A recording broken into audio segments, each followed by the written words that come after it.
السلام عليكم ورحمة الله. بعد الصلاة والسلام على رسول الله، مرحبا بكم في قناتي وصفات أمي الغالية. اليوم إن شاء الله راح نحضروا بريوش محشي بالمربى. هذا البريوش يجي بزاف بنين وسهل في التحضير ومقاديره بسيطة، وفي الأخير نتحصلوا على نتيجة أكثر من رائعة. وقبل لا نبداو في الوصفه نتاعنا، هاد المقادير داروا لي 2 صينيات تاع الفرن، واذا حبيتوا كميه قليله اقسموا المقادير. اذا على بركه الله نبداو في الوصفه نتاعنا. نحتاج 2 كيسان حليب ضروري يكون دافي. راح نضيف كاس زيت.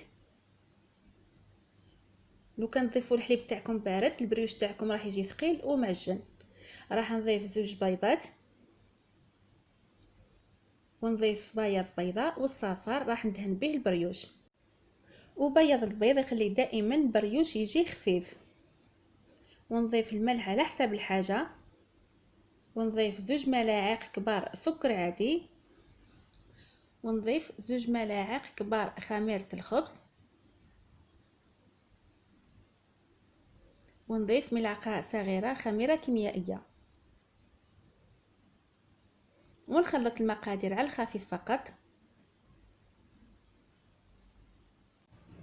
ونبدا نزيد في الفرينه حتى نتحصل على عجينه تكون جد طريه وما تتلاصقش في اليدين. انا استعملت تقريبا كيلو فرينه، ولكن النوعيه راهي تختلف، كاينه نوعيه تتشرب ونوعيه ما تتشربش.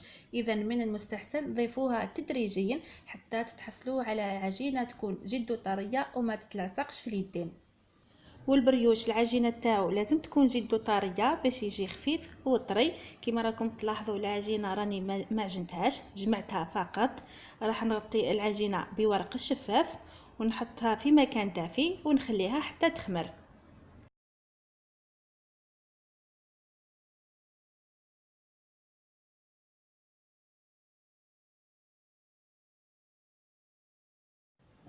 وكما راكم تلاحظوا عجينه البريوش راهي خمرت، جات ما شاء الله، جات هايله، خمرت في وقت قصير جدا ما طولش.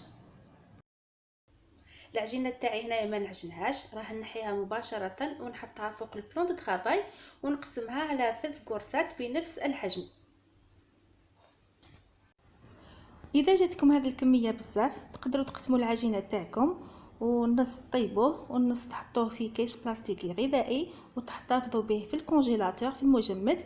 ونهار اللي تحبوا تطيبوا بريوش نحيوه من قبل من الثلاجه وطيبوا البريوش راح يجيكم روعه. هنا راح نفتحهم مباشره، ما نخليهمش يزيدوا يرتاحوا ولا يخماروا.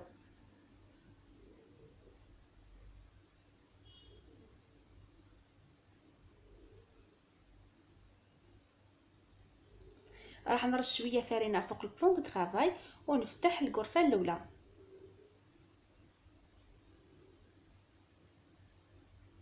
راح نفتحها مليح، ما لازمش يكون السمك تاعها عالي. هاوليكم السمك تاعها راهو باين. فتحوها رقيقه.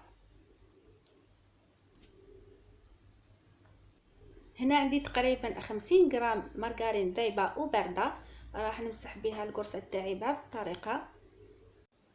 هذا 50 غرام تاع المارغرين راح نمسح بها القرصات في 3، ماشي قرصه واحده. وبعدها القرصه تاعي راح نقسمها بهذه الطريقه.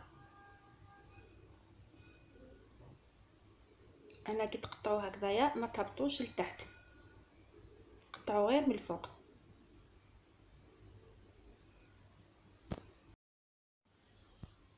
هنا عندي مربى المشمش، استعملوا المربى اللي تحبوه. ناخذ ملعقه صغيره فقط، ما تكتروش.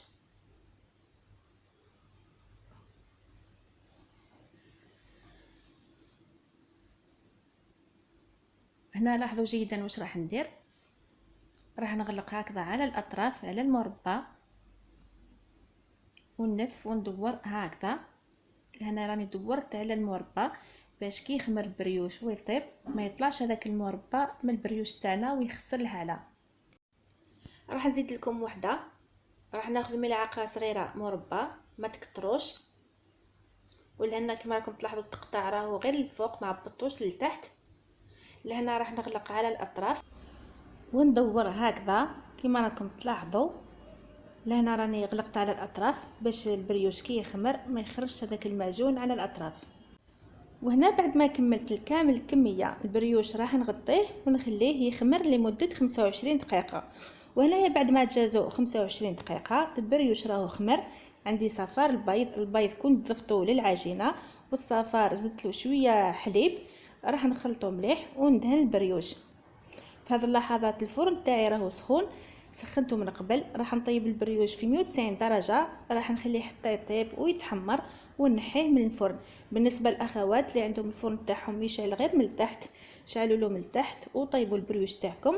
عند ما يطيب البريوش طفيوا له من التحت وعاودوا شعلوا له من الفوق وحمروه ونحيوه. راح ناخذ صينيه وندخلها للفرن.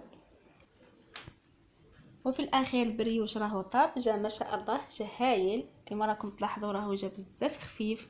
راح نقسم معكم وحده تشوفوه كيفاش يجي من الداخل. كما راكم تلاحظوا ما جاش معجن، جا ما شاء الله. كما لاحظتوا الوصفه تاعنا بزاف سهله ومقاديرها بسيطه. نتمنى ان شاء الله تعجبكم الوصفه وتجربوها. نتهلاو في رواحتكم، في امان الله.